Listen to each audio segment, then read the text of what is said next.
Биыл қазақ сөз өнерінің майталман шебері, көркем сөз зергері, қалам иесі, қал жазушысы Қалижан Бекқожинның туғанына 100 жыл толып отыр. Қазақ әдебиетінің дамытып, өркендеуіне жарты ғасырдан астам уақыт бойы белсенді түрде атсалысқан көрнекті қаламгердің бірі. Ол үлкен поэмалары, әдеби сын, көркемсөздік еңбектері сан рет кітап болып басылып шықты. Тоқталып өтсек, белгілі ақын, халық жазушысы, сыйлықтың лауреаты Қалижан Нұрғожаұлы Бекқожиннің 1913 жылы 15 желтоқсанда Павлодар облысы Баянауыл өлкесінде қарапайым шаруа отбасында дүниеге келген. Шын есімі Қали Мұхамбет, әкесі Машкүр Нұрғожа, Торсик қаласындағы Зинола Ишаның медресесін үздік бітірген. Ассалаумағалейкум, құрметті ауыл көрермендері. Биылғы қазақтың көрнекті қаламгері Қалижан Бекқожинның туғанына 100 жыл толып отыр. Қалижан Бекқожин еңбек ақын, драматург, әдебиетші, сыншы болды. Өскелең ұрпаққа осындай даңқы адамдарын жайға білу қажет. Ақын өлеңдері, поэмалары әдебиетіміздің қазынасы.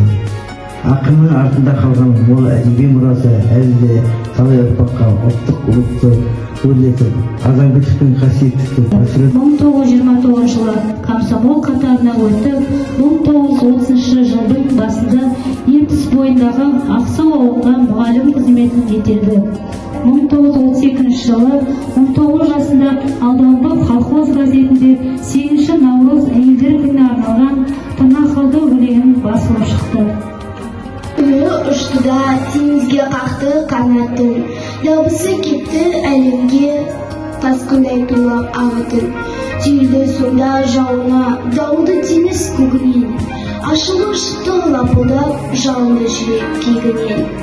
Дауысы кетті саңқылдап азаттық әлем шыңына, қалдырды үні оқ болып адамның атын суына. Кеткенде көктем дауылпаз, біздерде сол үн қалды да, әлде тұрар сол дауыс тебірентіп шыңдайды. 10-шы жылдардың ортасында жаралана бастады. 1938-1939 жылдары Балтабай Орманқыз, Ақсақ құлын атты 3 поэмасы жарық көрді. Оның поэзиясында комсомолдық ынты жігері мен жеңісі үшін өз-өзін құрбан ету бейнеленген. Орманқызы поэзиясында өнер мен махаббат күшіне ерекше назар аударды. Бекқожинның өмірі жеңіс үшін құрбан еткен қазақтың даңқты отары туралы шынайы тарихты деректерге негізделген поэмалар жазылған. Дала комиссары поэзиясында Нәби Жангелдиннің бейнесін суреттесе, Кремль сақшысы поэмасында бұрынғы қарауылшы Әли Сәрсенбайұлының Ленин кездесуі туралы естеліктерін жазады. Жаны бар, жүрегінен шаттық күлкі төгілген, ойнаушы еді келемежде бөлімен. Еркін сырлы, ерке бөбек секілді, қайтып қана ол кетеді өмірден. Қайғырмашы, қалима сен келеді ол, өмір десе өлмейтұғын келеді ол. Өмірі бар, жары да бар, досы бар, қайтып қиып мұна бізді өледі ол.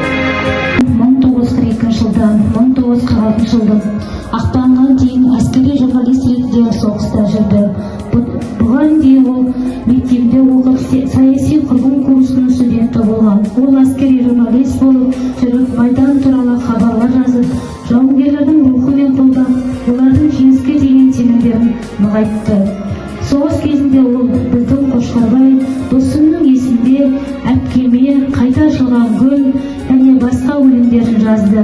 1941 жылы Александр Невский және 28 поэмалары жарық көрді. Келін, мені де маужыраған сол бір күйін, үніндей соған сонау сырлы дүниенің, ұйқынына жас жүрек дүрсіл қағып, жалындатқан жанымды сол әлдейін.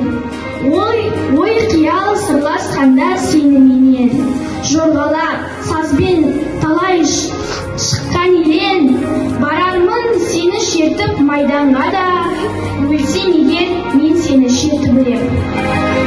1961 жылы егер жүрек шын бірлессе, нөсерден кейін Гималай сараны секілді поэмалар жазды және бұлар республиканың көптеген театрында сахналанды. 1969 жылы оның дәстүр мен жаңашылдық атты әдеби сын шығармалар жинағы жарық көрді.